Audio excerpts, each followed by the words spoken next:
Hello, welcome back to our channel sister story. তোমরা কেমন আছো? আমরা তো ভালোই আছি। তো আজকে শুরু করছি একটি নতুন ব্লগ। মাত্রই আমার এসএসসি শেষ হয়েছে যেহেতু, তাই এখন এইচএসসির বুকস কেনার পালা। তাই সকাল সকাল বোনদেরকে বাই বাই দিয়ে বাবার সাথে চলে যাই নীলক্ষেতে। তো সেই দিন রাস্তায় তেমন একটা ভিড় ছিল না, তাই বেশ আরামেই যেতে পেরেছিলাম। আর সত্যি বলতে এইচএসসির বই কিনতে আসাটা পুরোপুরি আমার নিজের প্ল্যান ছিল না।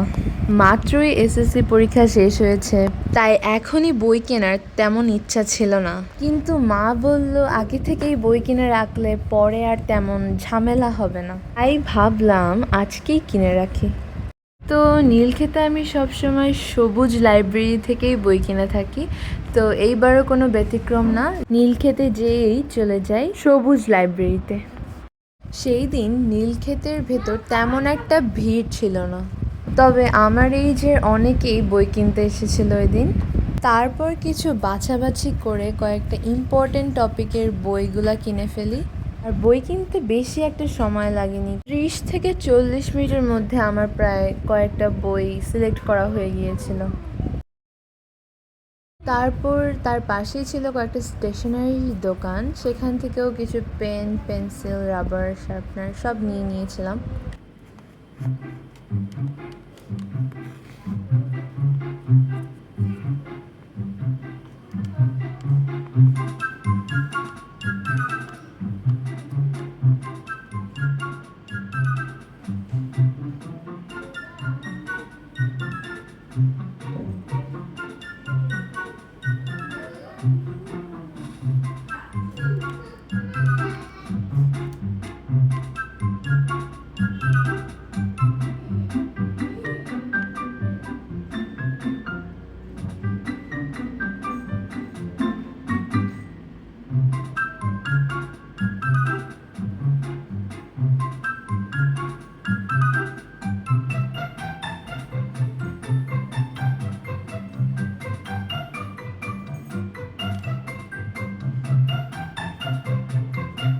বই কেনার শেষেই আমরা চলে যাই চাঁদনি চক শপিং কমপ্লেক্সে, কারণ তখন বাবার কিছু ইম্পর্ট্যান্ট কাজ ছিল সেখানে।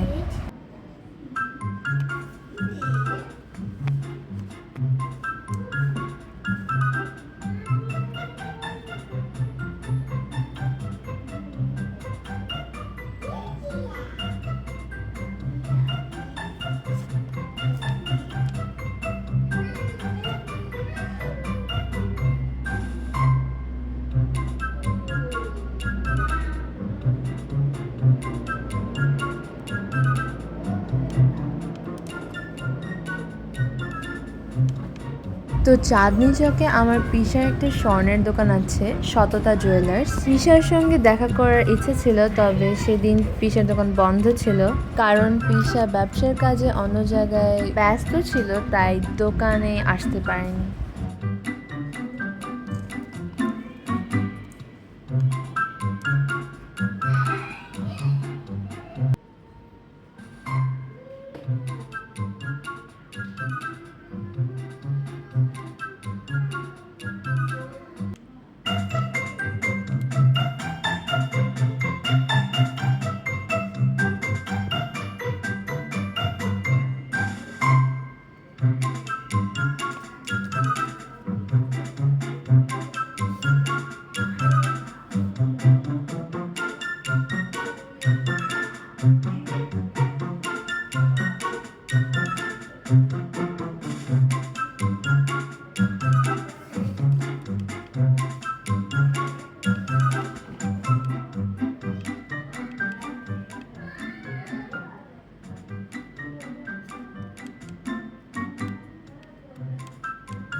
তো এভাবেই আমার আজকে বই কেনা শেষ হলো। তারপর আমি বাসার উদ্দেশ্যে রওনা দিয়ে দিলাম।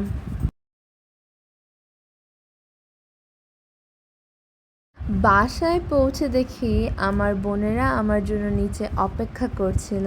প্রকৃতি এবং আরোহী, ওরা দুইজনই ছিল সেখানে। তো আজকের ব্লগ এই পর্যন্তই ছিল। আশা করি তোমাদের ব্লগটি ভালো লেগেছে। কমেন্ট করতে এবং সাবস্ক্রাইব করতে ভুলবে না কিন্তু। Bye bye.